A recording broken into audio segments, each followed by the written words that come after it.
Hello students, today I am going to teach you about subject-verb agreement. In other words, we can say subject-verb concord. इसका मतलब है subject के साथ verb का relation. अब ये वर्ब कहाँ कहाँ क्या यूज होता है? ये वर्ब सब्जेक्ट के साथ ही वर्ब होता है, उसका रिलेशन क्या होता है? सबको पता है कि अगर वर्ब सिंगुलर है, अगर सब्जेक्ट सिंगुलर है तो वर्ब भी सिंगुलर होगा, और सब्जेक्ट प्लूरल है तो वर्ब भी प्लूरल होगा। A verb must always agree with the person and number of the subject. वो वर्ब जो है सब्जेक्ट के नंबर और पर्सन के अकॉर्डिंग यूज होता है। In other words we can say singular subject takes a singular verb and a plural subject takes a plural verb. Singular subject होगा तो वर्ब सिंगुलर होगा, और प्लूरल होगा तो वर्ब प्लूरल होगा। जैसे एक example, he is reading a book. यहाँ जो है ये इज, ये किसके अनुसार यूज हुआ है? ही के अनुसार, क्योंकि ये ही थर्ड पर्सन सिंगुलर नंबर है। ये सिंगुलर सब्जेक्ट है तो वर्ब भी हमने क्या दिया? सिंगुलर। जबकि सेकेंड सेंटेंस में देखते हैं, दे जो है सिंगुलर सब्जेक्ट नहीं है, ये प्लूरल है, थर्ड पर्सन का प्लूरल नंबर है। तो दे आर रीडिंग बुक्स, दे के साथ हमने आर लगाया, जबकि ही के साथ इज। तो कई बच्चे सवाल पूछते हैं कि हम इसके साथ singular subject, singular verb, plural subject, plural verb का इस्तेमाल तो करते हैं, लेकिन कुछ कंफ्यूजन है। जैसे एक एग्जाम्पल है, ही गोज, दे गो, तो यहाँ गोज और गो क्यों लगा? एक एग्जाम्पल है ही गोज, दूसरा है दे गो, यहाँ गो और यहाँ गोज क्यों लगा? जाहिर सी बात है कि दोनों थर्ड पर्सन है, एक सिंगुलर है दूसरा प्लूरल है, बट फिर भी हम सिंगुलर के साथ ऐसा क्यों लगाते हैं, अब प्लूरल के साथ हम ऐसा क्यों नहीं लगाते हैं? उसका है एक formula, S S and P P. इसका मतलब होता है एस सिंगुलर सब्जेक्ट,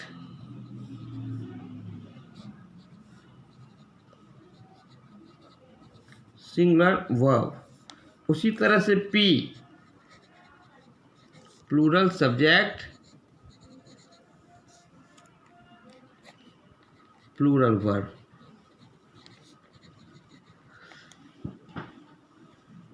और शायद हमें ये जानकारी ना हो तो मैं आपको बता दूं कि वर्ब की जो फर्स्ट फॉर्म होती है ना, ये हर वक्त प्लूरल में होता है।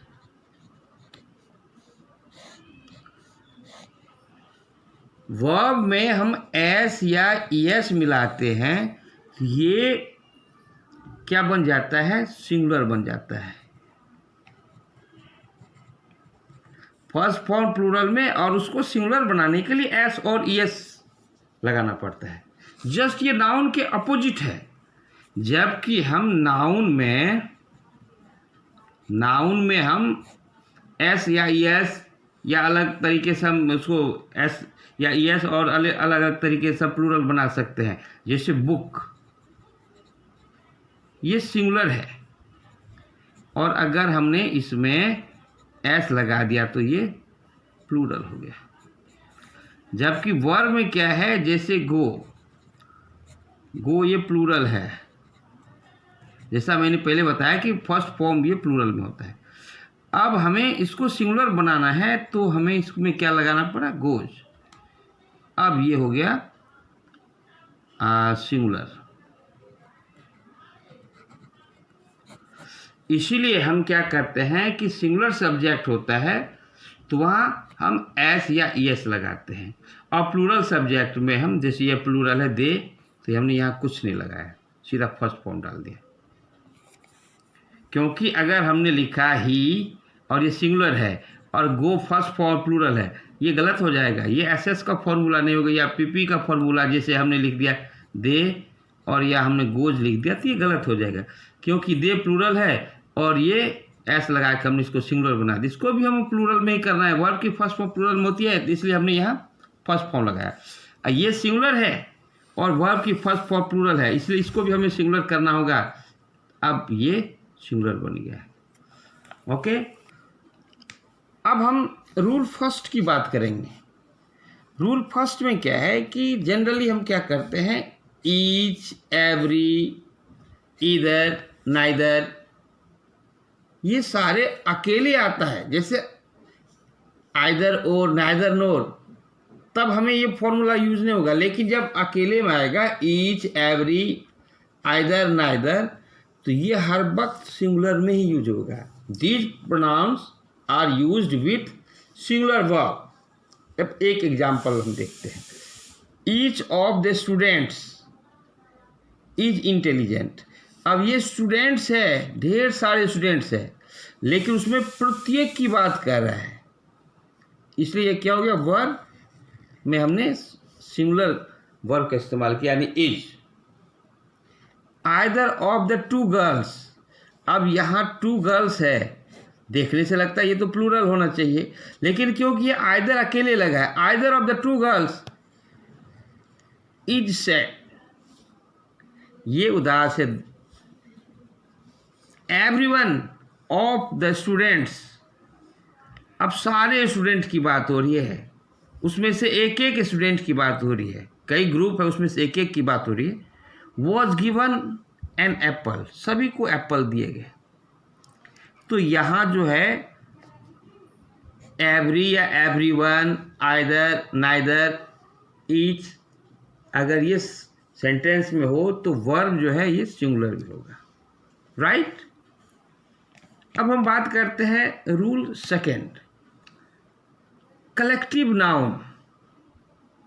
सबको पता है जैसे कलेक्टिव नाउन क्या होता है, जैसे क्लास, टीम, आर्मी।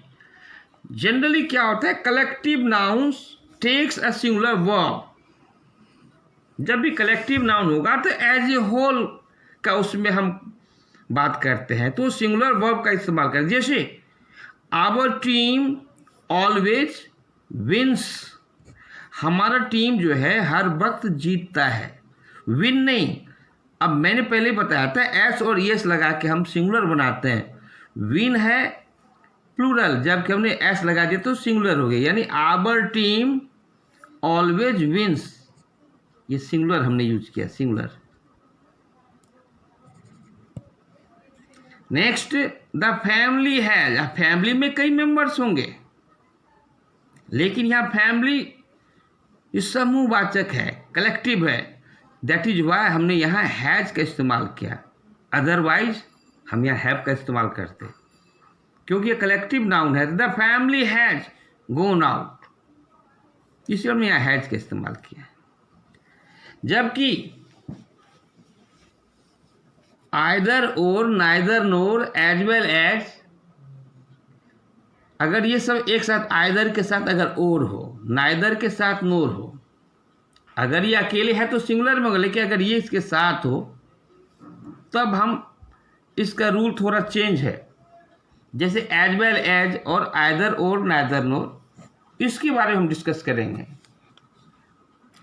जैसे आप एज वेल एज, अगर ये एज वेल एज से अगर दो सिंगुलर सब्जेक्ट जुड़ता है तो वर्ब जो है फर्स्ट, जो वर्ब जो है ना फर्स्ट सब्जेक्ट के अकॉर्डिंग यूज होता है।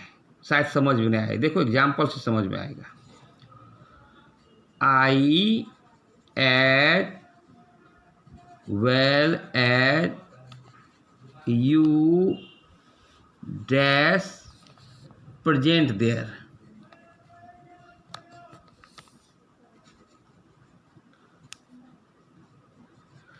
अब यहाँ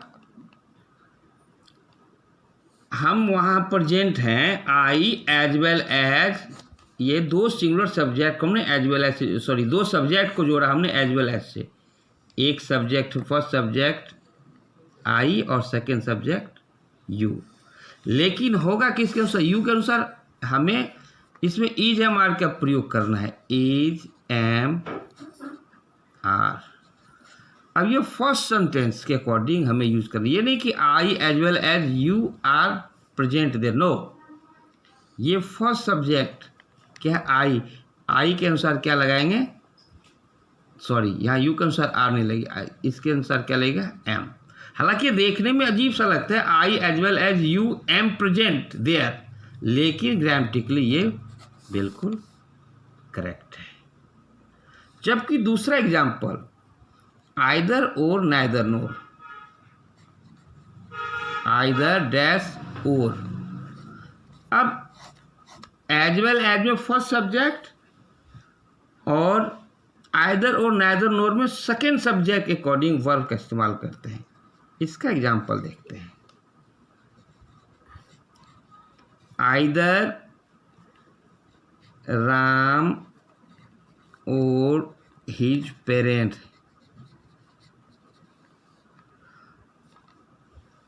डैश डन दिस वर्क, या हमें हैव या हैज या हैव के अनुसार इसको यूज करना है। अब इसके अनुसार आइदर राम, ये पहला है राम और दूसरा सब्जेक्ट है पेरेंट्स। राम सिंगुलर है, पेरेंट्स दोनों बहुत माता पिता, लेकिन क्योंकि ये इसमें राम के अनुसार नहीं लगेगा, एज वेल एज में फर्स्ट सब्जेक्ट और इसमें सेकेंड सब्जेक्ट हिज पेरेंट के अनुसार, तो यह हमने क्या लगाना है? हैव। उसी तरह से नाइदर नोर के बारे में भी देखो, ये नेगेटिव होता है, नाइदर नोर। इसमें भी सेकेंड सब्जेक्ट के अकॉर्डिंग हमें वर्ब का इस्तेमाल करना है। इसका एग्जाम्पल देखते हैं।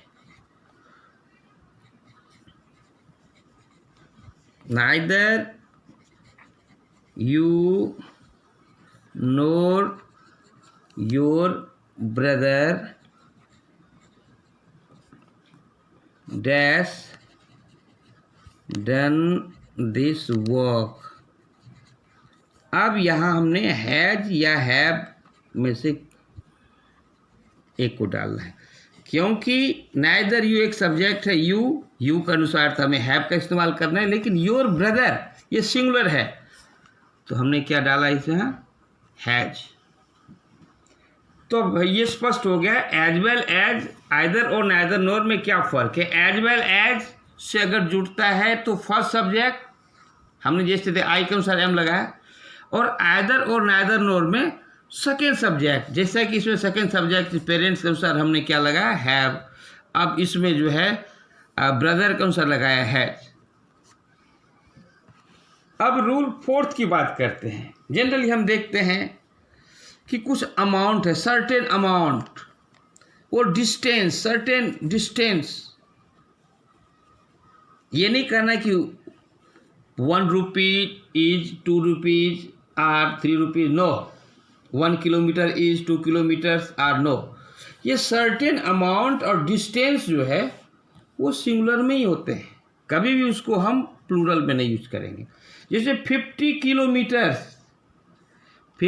Kilometres is a long distance, या हमने इज का इस्तेमाल किया। 50 kilometres is a long distance, ये इज है, सिंगुलर है। 100 rupees is not much for this book.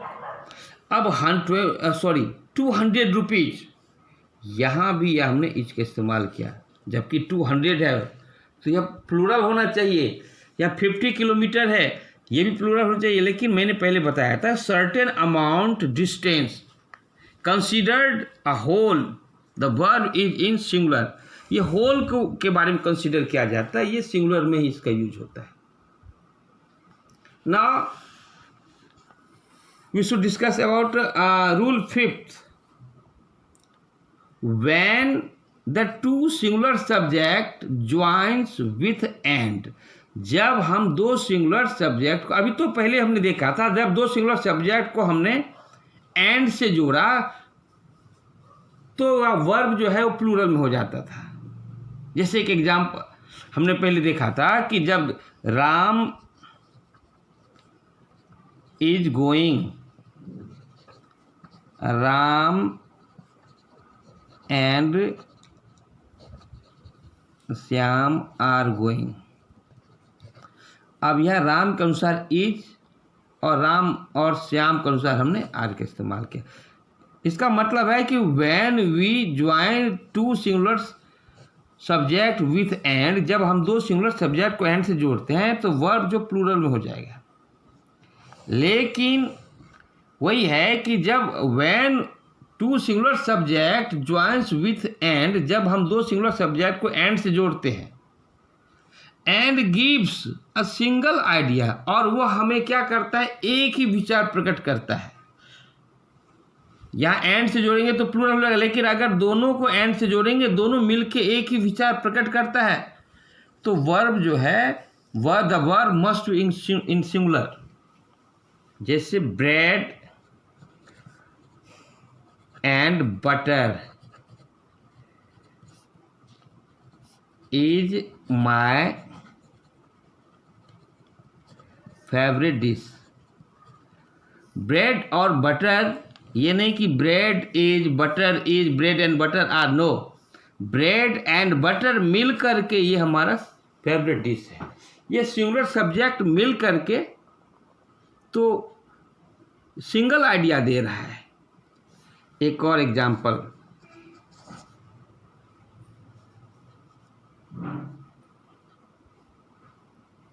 The horse and the cart is standing at the, घोड़ा और गाड़ी, देखो हम एंड से जोड़ा, लेकिन फिर भी हमने किसका इस्तेमाल किया, सिंगुलर का। तो कुल मिला के हमने देखा कि when two singular subject joins with and, जब दो सिंगुलर सब्जेक्ट एंड से जुड़ता है, and gives a single idea, जब सिंगल आइडिया देता है तो verb must be in singular. आज के लिए बस इतना ही। फिर नेक्स्ट क्लास में, हालांकि इसका कई और रूल्स है, लेकिन जो इम्पोर्टेंट जो होना चाहिए मैंने वो सब इसमें बताने का प्रयास किया है। नेक्स्ट क्लास में फिर हम एक नए टॉपिक के साथ होंगे। तब तक के लिए goodbye. Subscribe our YouTube channel The New Concept of English and press the bell icon for new updates.